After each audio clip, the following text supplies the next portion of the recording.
De l'Italie, où le gouvernement d'extrême droite de Giorgia Meloni se félicite depuis plusieurs semaines des arrivées de migrants. Ils étaient 114 000 à débarquer l'année dernière, 40 000 cette année, presque 4 fois moins donc.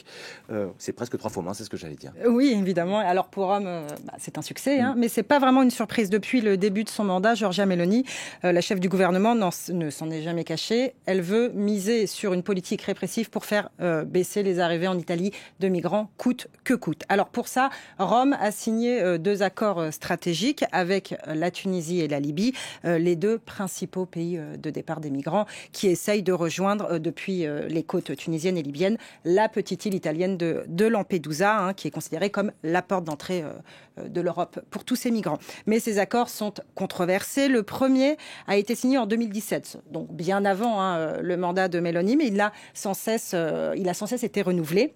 Cet accord, qu'est-ce qu'il dit ? Il permet aux Italiens de complètement se reposer sur les gardes-côtes libyens pour mener les interceptions de migrants en mer. Ça veut dire qu'ils peuvent les intercepter, les arrêter en mer et les ramener de force en Libye. Depuis le début de l'année, on parle quand même de 14 000 migrants interceptés par les gardes-côtes libyens et ramenés de force en Libye. Alors, à quel prix mais Giorgia Meloni et son gouvernement se félicitent, mais la Libye, je le rappelle, est considérée comme un véritable enfer par les migrants qui y transitent depuis des années à la rédaction d'Infomigrants et dans les rédactions du monde entier. On parle de ces témoignages, de ces vidéos qui relatent des scènes de torture, de viol, d'exécution. Et toutes ces exactions se passent dans des prisons officielles libyennes, ou même aussi des prisons clandestines. Donc des prisons où sont envoyés les migrants interceptés en mer depuis cet accord signé avec l'Italie. Les ONG aussi sont sur le qui-vive. Amnesty International, Médecins sans frontières ne cessent d'interpeller depuis des années l'Union européenne pour leur demander de mettre fin tout simplement à cet accord. Mais pourtant, malgré toutes les preuves qui s'accumulent, ni Bruxelles ni Giorgia Meloni ne comptent revenir sur ce soutien financier à la Libye. Et le deuxième accord entre l'Italie et un autre pays donc africain, c'est avec la Tunisie. C'était il y a moins d'1 an. Giorgia Meloni était aux manettes. Oui, tout à fait. Et c'est un accord qui est plus ou moins similaire que celui signé avec la Libye et qui a suivi, je le rappelle, vous savez, la fameuse crise de Lampedusa.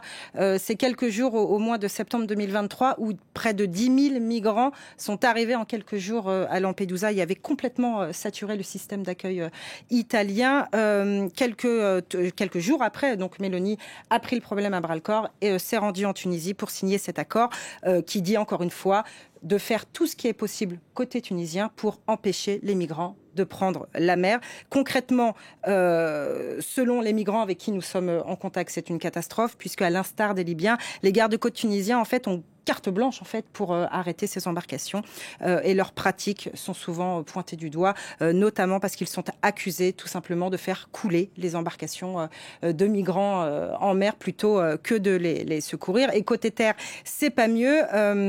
Vous savez, les autorités tunisiennes, le président Kais Saied a une politique extrêmement répressive, très anti-noire, anti-migrants en Tunisie et Kais Saied est accusé par les ONG de tout simplement traquer les Noirs dans son pays, de les traquer partout, sur les côtes, dans les rues, dans les gares, dans les commerces, dans leurs habitations, pour les arrêter et les abandonner dans le désert. Depuis l'été dernier, Infomigrants avait pu enquêter sur ces milliers de personnes, ces milliers de Noirs qui avaient été arrêtés soit en mer ou soit sur terre près des côtes, puis envoyés dans le désert à la frontière algérienne ou à la frontière libyenne, des zones où ils sont abandonnés, je le rappelle, sans eau, sans nourriture. À l'été 2023, on parlait quand même d'une centaine de personnes qui étaient mortes de soif dans le désert. Et à l'heure même où je vous parle, des ONG nous ont alertés sur la présence de nouveau d'une vingtaine de migrants, d'hommes, de femmes et d'enfants qui seraient coincés à la frontière algérienne en ce moment sous une chaleur écrasante. Je rappelle qu'il fait entre 35 et 40 degrés en ce moment dans le désert algérien.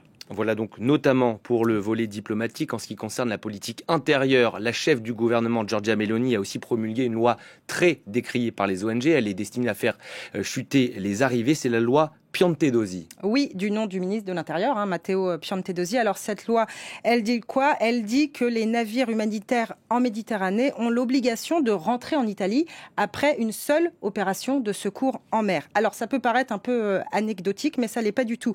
C'est un véritable drame pour les ONG. Elles ont l'interdiction concrètement de procéder à un autre sauvetage, même si une embarcation de migrants se trouve en détresse sous leurs yeux. Et même s'il y a de la place sur leur bateau. Et même s'il y a de la place sur le bateau. Elles ont l'obligation de demander l'accord de Rome avant de procéder au moindre sauvetage. Si les ONG désobéissent, et elles le font parfois pour sauver des vies, disent-elles, leurs navires peuvent être immobilisés à quai. C'est ce qui est arrivé la semaine dernière au navire de Médecins sans frontières, le Géo Barents, qui a écopé d'une lourde peine, 60 jours d'immobilisation, plus de 2 mois, pour avoir secouru des migrants sans avoir demandé au préalable l'accord des autorités italiennes.